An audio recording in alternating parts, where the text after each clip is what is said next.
بسم الله الرحمن الرحیم. سلام و عرض ادب خدمت همه شما خوبان روزگار و دوستداران علم و دانش.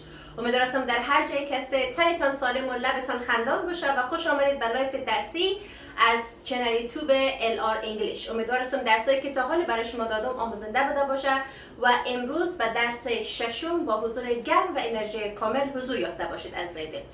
گرامری که امروز میخوانیم باز هم خانواده از ضمایر است. خانواده ششم ضمیرها رو میخوانیم که بحثش چیه، موضوعش چی است یا به اصطلاح فرق این گرامر با دیگر گرامرها چی است. کسایی که جدید هستن خوشحال میشم که چنل رو سابسکرایب کنه، لایک کنه، کامنت بگذاره و شیر کنه و ازایی که تا حالی سابسکرایب نکرده خوشحال میشم که سابسکرایب کنه. ازایی که آماده هستن که بریم درس شروع کنیم.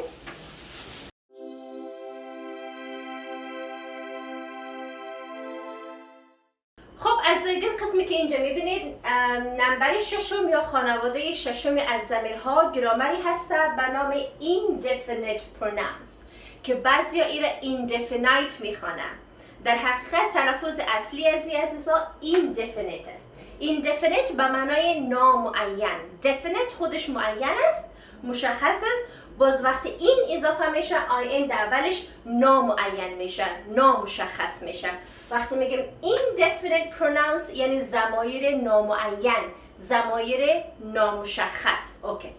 خب ضمایر نامعین، ضمایر نامشخص چی است؟ قسمی که من همیشه برای عزیزا یا برای شاگردای خود میگم که تعریف گرامرها تقریبا 50% یا 70% از نام خود گرامر پیدا میشه. وقتی میگیم ضمایر نامعین پس این به این معنی است ضمایری هست که نامشخص است، ضمایری هست که نامعلوم است، نامعین است. پس آیا نظر به معنای اسم ای گرامر تعریفشان دقیق اما رقم هست یا خیر؟ میریم میبینیم عزیزان.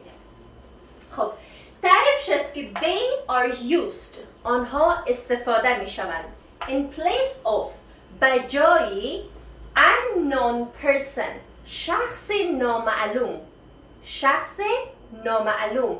unknown place جای نامعلوم، unknown animal حیوان نامعلوم and unknown thing و شی نامعلوم.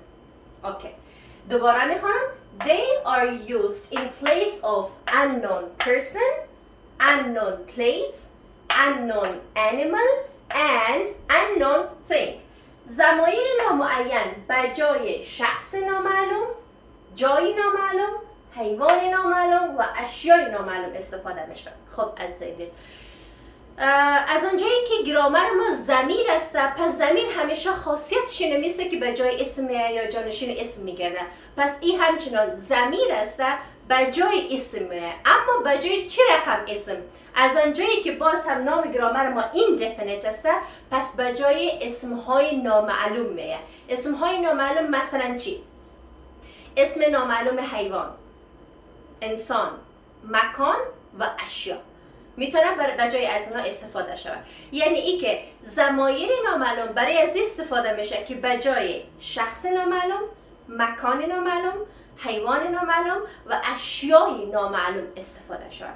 حالا ای که چه رقم میتونیم برای از اونا استفاده کنیم و کدام کلمات میتونیم برای از گرامر را استفاده کنیم از دل میریم در اینجا خود از اون کلمات با کاربردش برای شما میگم، باز این را پاک کرده با مثالایش برای شما واضح میکنم از دل. خب اینجا چوکات میبینید نوشته است، 4 چوکات است یا 4 خانه است. اولش است unknown person شخص نامعلوم. اوکی unknown نامعلوم ما را میتر. unknown places مکانها یا جاهای نامعلوم. unknown things اشیای نامعلوم و اینجا usage است یعنی کاربردش است که اینا را برای چه نوع جملات میتونیم ما استفاده کنیم. خب اولش که طبقه یا امی جدول و چوکات unknown person میبینید که ببینید میگه someone, no one, anyone, everyone. وقتی ما میگیم که someone بعضی کسی، خب بعضی کسی چی کسی؟ نامعلوم است. ببینید معلوم نیست. یا وقتی میگیم no one هیچ کسی، یا وقتی میگیم anyone کدام کسی، یا وقتی میگیم everyone همه کسی، اینا که اصلا به جای چی استفاده میشه از دل؟ به جای ضمیر در جمله. مگم میتونیم someone هم بگوییم، somebody هم بگوییم. no one nobody. ببینید در باری نشته کدام anyone anybody, everyone, everybody. اگر هم دزرش animal نشته کنید میتونید بگید some animal, no animal, any animal و every animal. برای animal هم میتونیم که این رقم استفاده کنیم. خب این از خانواده unknown person و ایش unknown place است. Somewhere, nowhere, anywhere, everywhere. این کلمات هست که توسط از اینا ما میتونیم جمله خوره بسازیم و همچنان میتونیم بگیم some places, no places, every places, any places. اگر where استفاده نکنیم میتونیم به جایش place هم استفاده کنیم. این رقم هم میشه.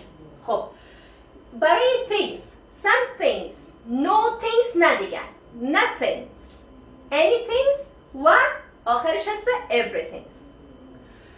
از این وقتی جملات ما سم باشن، کلمات ما چی somebody باشه یا someone باشه یا چی somewhere یا چی someplace باشه یا چی something باشه، برای جملات پوزیتیو و نگاتیو یعنی برای جملات مثبت و منفی ما میتونیم استفاده کنیم. چگونه؟ دفتر که پاک کردم برای شما میگم. خب اگر no one یا nobody یا nowhere, no place و nothing باشه، همچنان برای جملات پوزیتیو و نگاتیو یعنی برای جملات مثبت و برای جملات منفی میتونیم که استفاده کنیم. اما اگر any باشه، anybody, anyone, anywhere, any place و یا anything، برای interrogative sentence یعنی برای جملات سوالیه میتونیم از any استفاده کنیم. و اما رقم every شی، everyone یا به اصطلاح everybody, everywhere یا every animal, every place, everything هم برای جمله مثبت و منفی ما میتونیم استفاده کنیم. اینی کاربردش در ذهن خوب بسپارید که خیلی مهم است. پس برای کاربردش، برای رای آسانش که همیشه در ذهن شما باشه عزیزا، فقط اینمی است که اینی را شما میتونید برای جملات اینتروگاتیو استفاده کنید. ولو او anyone باشه، any person باشه، any animal باشه، any place باشه، anywhere باشه یا anything باشه، کلا میتونید برای اینتروگاتیو sentences یا جملات سوالی استفاده کنید. و در غیر از اون دیگرایش some و no و every، اونا را میتونید شما برای جملات منفی و مثبت در جمله استفاده کنید عزیزان. پس از آنجایی که نام از گرامر ما ضمایر نامعلوم است، تعریفش میرقم است که ضمایر نامعلوم برای اسمهای نامعلوم، مکانهای نامعلوم، حیوانات نامعلوم و اشیای نامعلوم استفاده میشه که این کلماتی هست که توسط از اینا ما میتونیم جمله بسازیم برای از گرامر و کاربردش هم نوشته کردم. اما چگونه جمله میسازیم تا من تخته را پاک میکنم دوباره نوشته میکنم. خوشحال میشم که شما کامنت خوب بگذارید یا اینکه امی ویدیو مرا لایک کنید. از اگر چنل رو سابسکرایب کردین، ویدیو رو لایک کردین یا خیر؟ امیدوارم که ویدیو رو لایک کرده باشید. خب از ادامه درس است. جملات ساختم ببینیم که چگونه با اون کلمات میتونیم جمله بسازیم. جمله اولی ما مثبت، باز جمله سوالی، باز جمله منفی. مثلا there is someone in that office. اگر جمله پوزیتیو یعنی جمله مثبت برای پرسن جور کنیم، پس از کلمه someone ما استفاده میکنیم. there is someone in that office. در اون office بعضی کسی هستن. اوکی، یا بعضی اشخاص هستن. این مثبتش است. اگر سوالی جور کنیم is there anyone in the car؟ آیا کدام کسی داخل موتر هست؟ این دفعه از کلمه anyone استفاده کنید. ببینید گفتم اگر any استفاده شود برای جمله سوالی استفاده میشه که اینجا ما is there یعنی برای جمله سوالی استفاده کردیم از زیدن که برای جمله interrogative یا سوالی شد. برای منفیش there is not anyone in the car. برای نگاتیوش یعنی هیچ کسی داخل موتر نیست. این جمله مثبت شد، این سوالی و این منفی.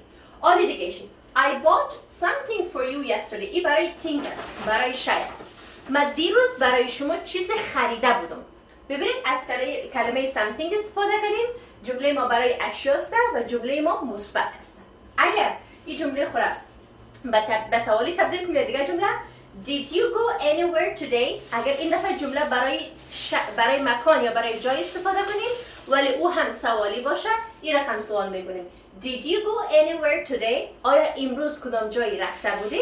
پس این جمله ما برای place است و از کلمه anywhere استفاده کردیم. قسمی که پیشتر گفتم که اگر جمله ما سوالی باشه پس از کلمه any ما میتونیم که استفاده کنیم.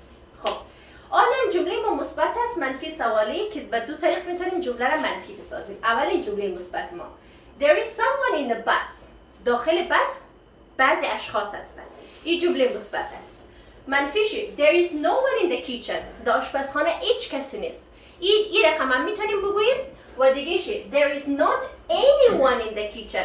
این رقم همچنان میتونیم که برای جمله منفی خود استفاده کنیم یا no one یا anyone میتونیم. برای سوالیشی is there anyone in the kitchen؟ آیا کدام کسی در آشپزخانه است؟ ببینید چون any است پس جمله ما سوالی است. آخریش I like to go everywhere. من دوست دارم که هر جایی برم. این جمله ما مثبت است. اگه به منفی تبدیل کنیم به دو طریق میتونیم. She likes nowhere. او دختر هیچ جایی رو دوست نداره. یکش است nowhere و دیگه he doesn't like anywhere. او هیچ جایی رو دوست نداره. پس به این طریق هم میتونیم که جمله خود را تبدیل کنیم به منفی. برای سوالی does he love anywhere؟ آیا او کدام جایی را دوست داره؟ میتونیم به این طریق از کلمه any استفاده کنیم و جمله خود را به سوالی تبدیل کنیم.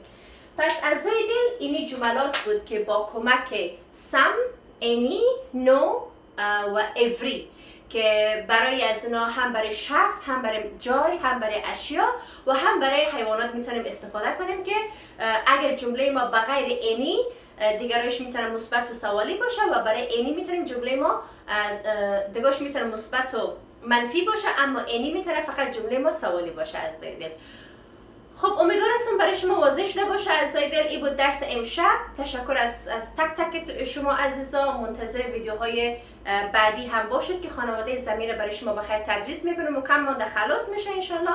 این درس هم روی خود تکرار بکنید، مواظبتان باشید و تا ویدیو بعدی شما رو به الله یک تا میسپارم. از دل بدرود.